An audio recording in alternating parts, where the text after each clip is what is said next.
So now we begin painting with the ground with a thick dark black color. So I will be taking 6 to 8 rounds of this black, which sometimes make it a little tedious. So if you have a poster color bottle of black, you can remove some in the palette, make it of the required consistency and use that black, which goes a little faster.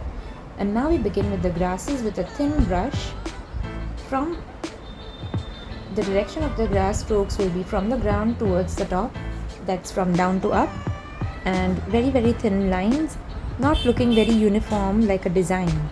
So you will draw some slanting, some curved the other way around, some will have a gap in the middle, and some may be close to each other. So make sure that you do not keep uniformity in each grass, otherwise those look like stripes, and the natural grass would never be uniformly placed. So accordingly I'm going to be painting that way directly with a brush. Make sure your base is dried up, or at least your hand doesn't touch on the wet black paint of the ground.